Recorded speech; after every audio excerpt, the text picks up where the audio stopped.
Welcome to the SM Academy GK YouTube channel. Subscribe now and press the bell icon. চলো শুরু করা যাক আজকের ক্লাসটি। দেখে না যাক আজকের প্রথম প্রশ্ন। তোমরা ক্লাসের শুরুতে দেখে নিয়েছো, থাম্বনেল থেকে বুঝতে পারছো যে আজকে আমরা প্রাচীন ভারতের ইতিহাস নিয়ে আমরা আলোচনা করব। ওকে, চলো। আমরা তোমাকে যেমন বলেছিলাম অধ্যায়ভিত্তিক প্রশ্ন নিয়ে আলোচনা করব, ঠিক তেমনই আলোচনা করব। দেখো, ঋগ্বেদের কোন অংশে পরবর্তী বৈদিক যুগের রচিত বলে মনে করা হয়?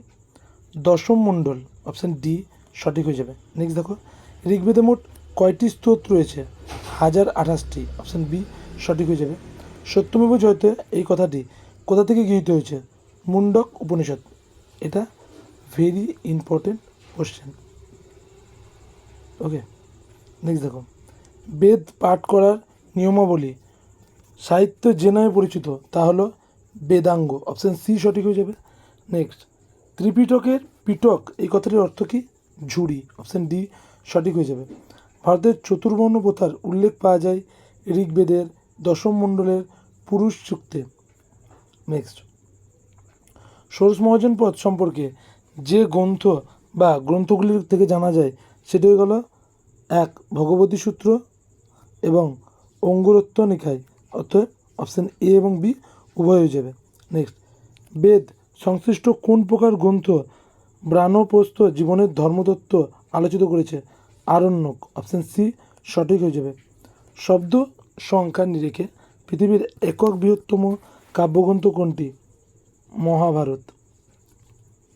নেক্সট, বিক্রমা দেবাংচরিত যে রাজার কীর্তি কাহিনী বর্ণিত আছে? ষষ্ঠ বিক্রমাদিত্য। নেক্সট, গঞ্জম লেক থেকে কোন রাজার কীর্তি সম্পর্কে জানা যায়? শশাঙ্ক, অপশান সি সঠিক হয়ে যাবে। নেক্সট দেখো, নিচের কোন গ্রন্থটি লক্ষণ সেনের সমসাময়িক? উল্লেখিত সবকটি। ওকে, ব্রাহ্মণ সর্বস্ব, শৈব সর্বস্ব এবং বৈষ্ণব সর্বস্ব।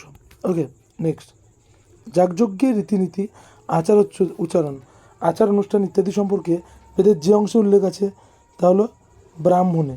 ওকে, নেক্সট, কোন হিন্দু বিষয়ক গ্রন্থ নিজের কোনটি? মিথ্যাক্ষরা, এটা হলো হিন্দু বিষয়ক গ্রন্থ। চালুক্যরা দ্বিতীয় পুলকেশী কাছে হর্ষবর্ধনের পরাজয় সম্পর্কে উৎস দেখা যায় আইহোল সি লিপি থেকে। এটা ইম্পর্টেন্ট প্রশ্ন। নেক্সট, কোন বেদে সর্বাপেক্ষা বেশি সংখ্যক মন্ত্র বা শ্লোক সংকলিত আছে? ঋগ্বেদ, এটি প্রাচীনতম বেদ। ওকে, আমি একটু বলে দিই। দেখো, সামবেদে গান, ওকে, যজুর্বেদে যজ্ঞ বা পূজা অর্চনা এবং অথর্ববেদে কালাজাদু ও চিকিৎসক। নেক্সট, বেদ সংশ্লিষ্ট কোন প্রকার সাহিত্যে আত্মা এবং পরমাত্মা সম্পর্কিত দর্শন প্রসঙ্গে আলোচনা করা হয়েছে? উপনিষদ। ওকে, অপশান ডি। গৌতম বুদ্ধের পুনর্জীবন সম্পর্কে জানার গুরুত্বপূর্ণ উৎস হল জাতক, অপশান ডি।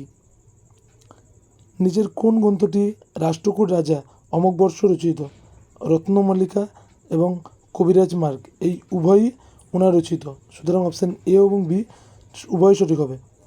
ব্যাকট্রিয় রাজা মিনেন্দার এবং বৌদ্ধ ভিক্ষুক নাগসেনের মধ্যে কথোপকথনের ভিত্তিতে রচিত গ্রন্থের নাম হলো মিলিন্দ পঞ্চহ। কোন গ্রন্থ থেকে আলেকজান্ডারের ভারত আক্রমণ সম্বন্ধে জানা যায়? ইন্ডিকা গ্রন্থ। তাহলে এখান থেকে জেনে গেলে ইন্ডিকা কে লিখেছিল? মেগাস্থিনিস। ওকে, নেক্সট, যে কোন গ্রন্থটি চক্রপাণি দত্তের রচিত নয়? নয় বলেছে। ওকে, ইম্পর্টেন্ট প্রশ্ন, না বাচক। এটা হতে হবে শব্দচন্দ্রিকা। প্রাচীন ভারতের একটি জ্যোতির্বিদ্যা বিষয়ক গ্রন্থ কোনটি? সঠিক হয়ে যাবে পঞ্চ সিদ্ধান্তিকা। পঞ্চ সিদ্ধান্তিকা সঠিক হয়ে যাবে। নেক্সট, অজন্তা, দেখো, অজন্তার গ্রহচিত্রগুলি কিসের কাহিনী বর্ণিত রয়েছে? জাতকের কাহিনী। ওকে, এটাও ইম্পর্টেন্ট প্রশ্ন। নেক্সট দেখো, কোন প্রাচীন দেশের লিপির নাম কিউনিফর্ম? সুমেরের লিপির নাম হলো কিউনিফর্ম। গুজরাট আঞ্চলিক ইতিহাস সম্পর্কে জানা যায় যে গ্রন্থ থেকে? তা হলো রাসমালা থেকে, অপশান এ সঠিক হয়ে যাবে। পোড়ামাটির টালিতে লিখিত গিলগামেশ হলো একটি মেসোপটেমিয়ার মহাকাব্য। ঠিক আছে, গিলগামেশ কিন্তু একটা মহাকাব্য, কোথাকার? মেসোপটেমিয়া। প্রাচীন গ্রন্থ জেন্দাবেস্তায় জরাতুষ্টের উপদেশ বলে সংকলিত আছে, অপশান সি সঠিক হয়ে যাবে। নেক্সট দেখো, প্রতিবাদী ধর্মের উত্থানের কাহিনী বর্ণিত আছে, ঠিক আছে, সরি দেখো ড্যাশ আলতামিরা গুহা প্রাচীনকালের অন্যতম ঐতিহাসিক নিদর্শন।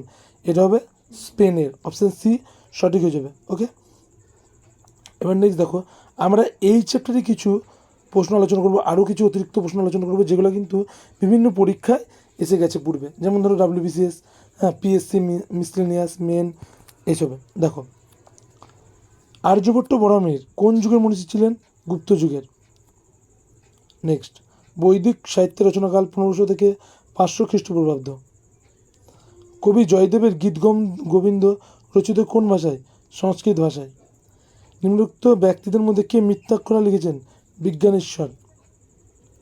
রাজতরঙ্গিনী হর্ষচরিত গ্রন্থের রচিতাকে? রাজতরঙ্গিনী লিখেছেন কলহন এবং হর্ষচরিত লিখেছে বাণভট্ট। এখানে দুটি লেখকের নামই এবং দুটো গ্রন্থের নামই ইম্পর্টেন্ট। দেখো, ফোকুও কি গ্রন্থটি কে রচনা করেন? ফাহিন। ইম্পর্টেন্ট প্রশ্ন। নেক্সট, কোন নাটকে চারুদত্ত এবং বসন্ত সেনের নামক চরিত্র দুটির উল্লেখ পাওয়া যায়? মৃচ্ছকটিকম। ওকে, মৃচ্ছকটিকম। নেক্সট, কম্বনারায়ণ কোন ভাষায় রচিত? তামিল ভাষায় রচিত। ওকে, কম্বনারায়ণ তামিল ভাষায় রচিত। জাতকের গল্পগুলি যে ভাষায় রচিত? পালি ভাষায় রচিত। সন্ধ্যাকার নন্দী যে রাজবংশের সভাকবি ছিলেন? পাল বংশের। ওকে, নেক্সট, শ্রীকৃষ্ণ বিজয় কাব্য রচিত হলো মালাধর বসু। শ্রীকৃষ্ণ বিজয় কাব্য মালাধর বসু। ফাহিয়ান ভারতের আগমনের সময় গুপ্ত সম্রাট কে ছিলেন? দ্বিতীয় চন্দ্রগুপ্ত। ওকে, ইম্পর্টেন্ট এটা। নেক্সট, গীতগোবিন্দ রচিতাকে জয়দেব বাংলার কোন রাজার সভাকবি ছিলেন? লক্ষণ সেনের সময়। ওকে, নেক্সট দেখো, বৌদ্ধ প্রথা ইতিহাস অনুযায়ী চন্দ্রগুপ্ত মৌর্য নামক কী ছিল? শূদ্র। মৌর্যরা শূদ্র ছিল। ধৈ কোন রাজ্যের সভাকবি ছিলেন? ধৈ ছিলেন লক্ষণ সেনের সভাকবি। কলহনের রাজতরঙ্গিনী কোন অঞ্চলের ঐতিহাসিক সম্বন্ধে জানা যায়? কাশ্মীর সম্বন্ধে জানা যায়। নিজের কোনটিতে বৌদ্ধ ধর্মতত্ত্ব সম্বন্ধে উল্লেখ রয়েছে? শতপথ ব্রাহ্মণে। নেক্সট, মৌর্য সাম্রাজ্যের পাটলিপুত্র নগরের পৌরশাসন সম্পর্কে জানার সর্বাপেক্ষা মূল্যবান উৎস হল ইন্ডিকা গ্রন্থ, যেটি মেগাস্তিনিস রচনা করেছেন। বিশিষ্ট ব্যাকরণবিদ পতঞ্জলি কার সমসাময়িক? পুষ্যমিত্র শুঙ্গের সমসাময়িক। ঋতুসংহারের রচয়িতাকে? কালিদাস।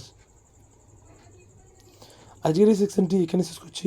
যারা নতুন রয়েছে চ্যানেলটি সাবস্ক্রাইব করবে অবশ্যই, এবং আমাদের টেলিগ্রাম চ্যানেলে যুক্ত হয়ে যাবে, দ্য সেম একাডেমি জিকে লিখে ব্র্যাকেটে। ওকে, সকলে সুস্থ থাকবে, ভালো থাকবে। Thank you.